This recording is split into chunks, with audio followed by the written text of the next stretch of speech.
Mi nombre es Vivian Ibáñez y en este video te voy a hablar acerca del sistema cardiovascular, desarrollo del sistema venoso. ¿Estás listo? Empezamos con el sistema venoso.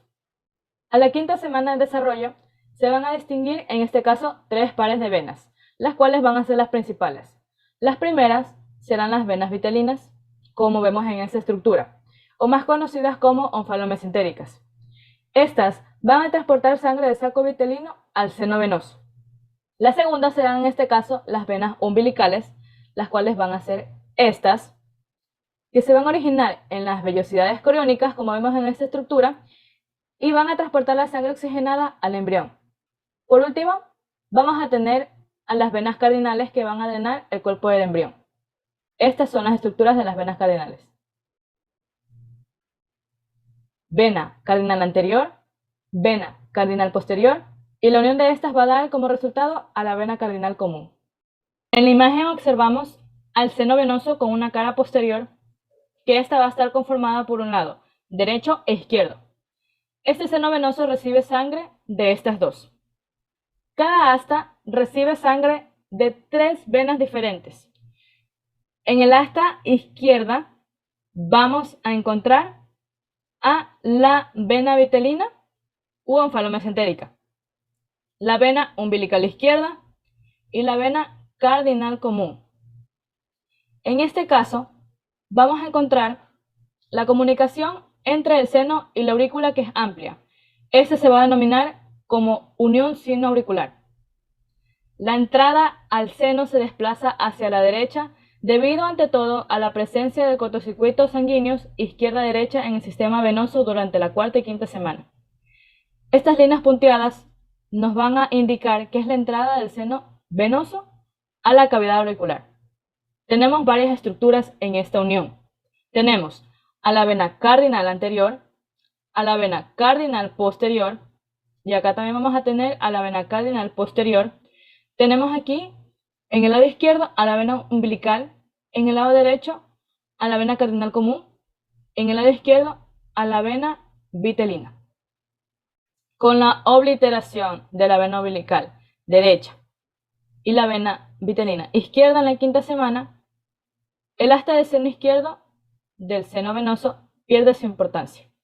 Vemos aquí que también se da una unión del sino auricular junto con el pliegue del sino auricular. Estos van a dar paso a la vena vitelina derecha. Vamos a hablar sobre las venas vitelinas. En la imagen A observamos el desarrollo de las venas vitelinas en la cuarta semana de gestación, y en la imagen B lo veremos en la quinta semana de gestación. Las venas vitelinas, que son estas, son aquellas que drenan la sangre del saco vitelino y el tracto gastrointestinal en desarrollo. Antes de regresar al corazón, estas venas forman un plexo venoso en el hígado, formando así los sinusoides hepáticos, como vemos en esta estructura. El desarrollo del sistema venoso sigue un complejo patrón caracterizado por la formación de redes irregulares. Con el desarrollo posterior del embrión, algunas de estas redes desaparecen o se modifican notablemente, razón por la cual es muy frecuente observar variaciones anatómicas en el territorio venoso. Entonces, estas venas vitelinas se forman en relación con el saco vitelino y el septum transverso y drenan hacia el seno venoso. A medida que se desarrolla el hígado, los sinusoides hepáticos, como ya lo habíamos mencionado, del seno venoso, se conectan con las venas vitelinas. Con la involución de la prolongación izquierda del seno venoso, la vena vitelina izquierda, como observamos en esta estructura, se reduce y desaparece, siendo su sangre derivada hacia la dilatación de la vena vitelina derecha.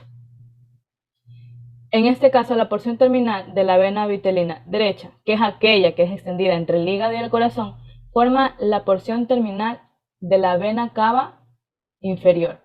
Venas umbilicales. Podemos observar que estas se generan en las vellosidades coriónicas y su principal función es que dan sangre oxigenada al embrión.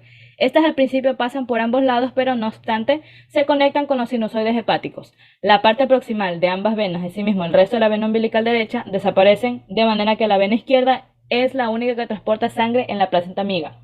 Y cuando aumenta la circulación de la placenta, se forma una comunicación directa entre la vena umbilical izquierda, como vemos aquí, y el conducto hepatocardíaco derecho, como vemos en esta estructura. En este caso, el conducto venoso, como vemos en estas estructuras, va a ser el habitante crucinoicinal del hígado después del nacimiento. La vena y el conducto se militarán formando el ligamento redondo del hígado y el ligamento venoso respectivo. Vamos a hablar de las venas cardinales. Al inicio, estas venas van a constituir el principal sistema venoso del drenaje del embrión. Este consta de las venas cardinal anterior y de la posterior.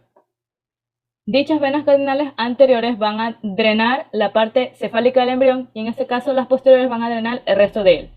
Y pues se unen antes de entrar en el asta del seno venoso para formar las venas cardinales comunes. En la cuarta semana, estas venas originan un sistema simétrico. Entre la quinta y la séptima semana van a aparecer más venas.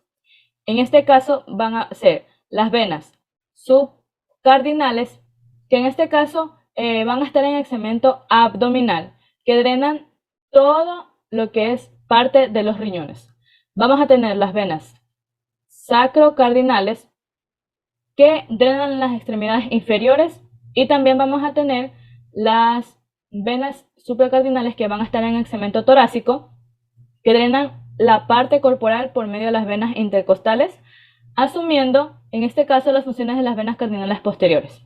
Se va a dar una formación del sistema de venas cavas que se caracteriza por la aparición de las anastomosis, como vemos aquí, que es la unión de estas venas entre la derecha e izquierda, de manera que la sangre proviene de la izquierda y se canaliza de la derecha. Los defectos del sistema venoso, en donde vamos a dividirlo en vena cava superior y vena cava inferior. En la vena cava superior vamos a tener la presencia de la vena cava superior izquierda, que va a estar drenando en la aurícula derecha, y también tenemos la presencia de la vena cava superior doble. En la vena cava inferior tenemos la presencia de la vena cava inferior doble y la ausencia de esta. Las que se asocian más frecuentemente serán los defectos septales, auriculares y ventriculares, troncoconales y de la conexión atrioventricular. También, pero a menor frecuencia, se asocian a la tetralogía de Fallot, la estenosis mitral y la coartación aórtica. Tenemos a la vena cava superior izquierda drenando en la aurícula derecha. Esto, como podemos observar, sucede cuando hay una persistencia de la vena cardinal anterior izquierda, como vemos aquí, y una obliteración de la vena cardinal común, como vemos aquí, y el segmento proximal, que en este caso es de la vena cardinal anterior del lado derecho. Como podemos observar en esta imagen, en la del A, pues hace que la vena cava superior quede del lado izquierdo, como nos podemos dar cuenta. Bueno, hablando de la vena cava superior doble, para no alargarles más el cuento, esta es la persistencia de la vena cava cardinal anterior izquierda y la genesia, que eso significaría el no desarrollo de la vena brachiocefálica izquierda. Esto hace que se generen dos venas cavas. En este caso, la vena cava superior izquierda y la vena cava superior derecha. En eso podemos decir que durante la fase de desarrollo embriológico van a existir pues estas dos cavas, y su disposición pues se va alterando de forma progresiva en función del flujo que se establece a través de una anastomosis transversal entre estas dos cavas. Bueno, ¿y qué es la vena cava inferior doble? Pues esta es una anomalía congénita poco frecuente, pero con grandes implicaciones clínicas en la planificación quirúrgica y el intraoperatorio de cirugías en las que se aborda el retroperitoneo, así como la enfermedad tromboembólica. Esta se caracteriza por la presencia de la vena cava inferior a la izquierda, que tras unirse con la vena renal izquierda cruza la aorta anteriormente, yendo a confluir con la vena renal derecha y ascendiendo por el lado derecho. La ausencia de la vena cava inferior es una malformación vascular congénita poco frecuente que da lugar a un drenaje venoso anómalo de las extremidades inferiores, por lo que aumenta el riesgo de una trombosis venosa profunda. Entonces, esta es cuando la vena cardinal derecha no establece comunicación con el hígado y desvía la sangre de la vena supracardinal derecha, por lo que la sangre de la región inferior llega a la vena ácigos y por lo tanto a la vena cava superior. Entonces, como vemos aquí, el segmento hepático, podemos observar en esta imagen que establece una unión con el segmento de la vena cava inferior, pero si se produce una ausencia de la vena cava inferior, va a establecer comunicación con la vena ácigos. Por lo tanto, la sangre de la parte inferior de las extremidades inferiores pues no va a pasar por el segmento hepático, sino por la vena ácigos junto con la sangre de los espacios intercostales, que estas solo se dirigen a la vena cava superior. Y bueno, aquí tenemos la circulación fetal antes del nacimiento, el cual podemos decir que la sangre fuertemente oxigenada y rica en nutrientes retorna desde la placenta con una presión elevada a través de la vena umbilical, como vemos en esta estructura. Al aproximarse al hígado, alrededor de la mitad de la sangre pasa directamente al conducto venoso, un vaso fetal que conecta la vena umbilical con la vena cava inferior. En consecuencia, esta sangre no atraviesa al hígado.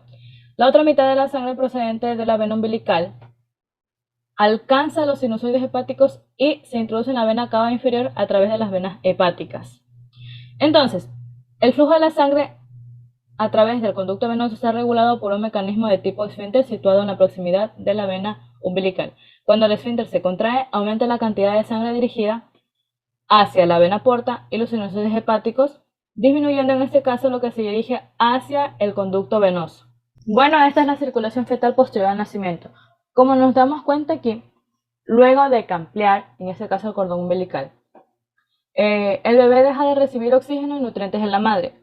Los pulmones comienzan a expandirse con las primeras respiraciones y a medida que se expanden los pulmones, el fluido de los alvéolos pulmonares desaparece. El cierre del ductus arterioso foramen oval completa la transición de la circulación fetal a la circulación del recién nacido. Entonces, en el nacimiento se producen ajustes circulatorios importantes cuando se interrumpe la circulación de la sangre, pues los pulmones del recién nacido, como lo he mencionado, se expanden y comienzan a funcionar. Tan pronto como se produce el nacimiento, ya no son necesarios el agujero oval, el conducto arterioso, el conducto venoso, ni los vasos umbilicales. El esfínter del conducto venoso se constriñe de manera que toda la sangre que alcanza el hígado pasa a través de los sinusoides hepáticos. Y pues a consecuencia del incremento del flujo sanguíneo pulmonar y la desaparición del flujo de la sangre procede de la vena umbilical, la presión en la aurícula izquierda se eleva por encima de la existente en la aurícula derecha. Y bueno, el sistema linfático es una red de órganos, ganglios linfáticos, conductos y vasos sanguíneos que producen y transportan linfa desde los tejidos hasta el torrente sanguíneo. Este es una parte principal del sistema inmunitario del cuerpo. Este sistema básicamente es un canal que transporta el líquido llamado linfa. Este líquido se le atribuye a la limpieza de los tejidos y la eliminación de desechos. Podemos decir también que comienza a desarrollarse al final de la sexta semana. Los vasos linfáticos se desarrollan de manera similar respecto a los vasos sanguíneos y además establecen conexiones con el sistema venoso. Los capilares linfáticos iniciales se unen entre sí formando una red de vasos linfáticos. En la primera imagen observamos que tiene una vista ventral del sistema linfático a las 9 semanas de gestación. Tenemos a los defectos del sistema linfático. En este caso vamos a tener aligroma quístico, que aparecen zonas extensas de edema en la parte inferolateral del cuello constituidas por cavidades grandes, uni o multiculares rellenas de líquido. Estos pueden estar presentes al momento del nacimiento, pero a menudo aumentan de tamaño y se hacen evidentes durante la lactancia, especialmente después de cuadros de infección o hemorragia. Estas se van a dar en las partes del cuello, como estamos observando aquí y aquí en esta imagen. El linfedema congénito, es un edema difuso en la parte del cuerpo. Se lo observa más en los miembros superiores, como estamos observando aquí, como en los miembros inferiores, como estamos observando aquí. Este trastorno puede deberse a la dilatación de los canales linfáticos primitivos o bien a una hipoplasia congénita de los vasos sanguíneos. Hemos llegado al final de este video. Yo soy Vivian Ibáñez. Si te gustó, no te olvides de darle like, compartir, suscribirte y activar la campanita de notificaciones. Nos vemos en un próximo video. Gracias.